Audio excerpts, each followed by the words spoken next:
Nah, ini bagian pertama. Satu, rizki yang didapatkan dengan ikhtiar. Kedua, rizki yang didapatkan dengan bersyukur. Dua, dengan syukur.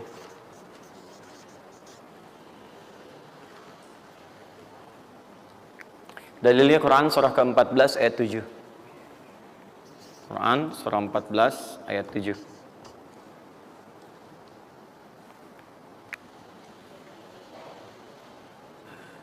Yang saya kotaki itu yang dihafal ya. Yang saya kotaki itu yang dihafal.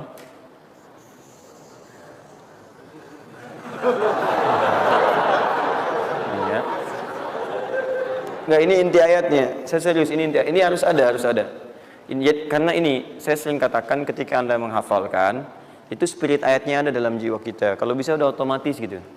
Udah otomatis. Jadi begitu antum mengerjakan itu, antum ingat, dan ketika antum berniaga pun antum ingat. Jadi kalau antum sedang misalnya usaha apa, ada sholat tuh, antum refleks sholat. Karena tahu dengan sholat itu rezeki bertambah bukan berkurang. Jelas ya? Nah, terus kan ini Quran surah 14 ayat 7. Saya naikkan ke atas ya. Turunannya Quran surah ke-9 ayat 103. Saya urutkan berdasarkan amalan. Dan Quran surah 9 ayat ke-60.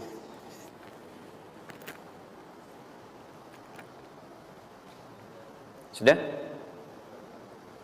Ingat, bahkan Allah langsung menamai ibadah ini dengan ibadah yang sifatnya bisa menambah rezeki. Cuman kadang orang nggak sadar, taunya diambil. Tapi kalau pengertian secara bahasanya sebetulnya bukan berkurang, nambah malah. Nambah. Cuman orang tuh nggak sadar ketika dia mau ditambah rezekinya, dia malah nggak mau. Karena merasanya diambil, dikurangi. Ya, nanti kita akan lihat. Jangan lu dibuka ayatnya Pak. Ya, itu saya.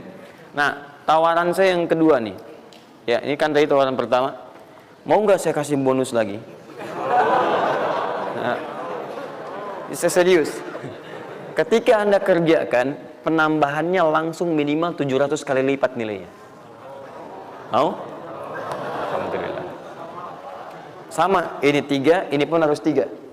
Ya. Quran surah kedua ayat 261 sampai 263. Nah, ini saya kotakin.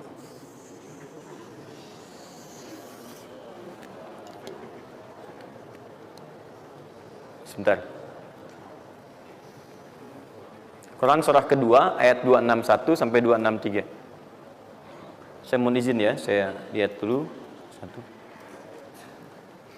Supaya nggak online maksud saya. Pokoknya Anda online ada masalah dengan saya nanti.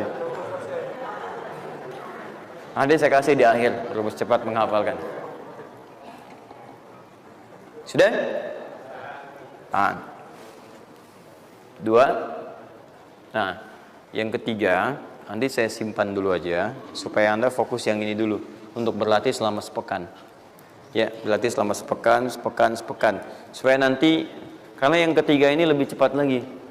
Lebih cepat, saya khawatir Anda melakukan lompatan langsung pada yang ketiga.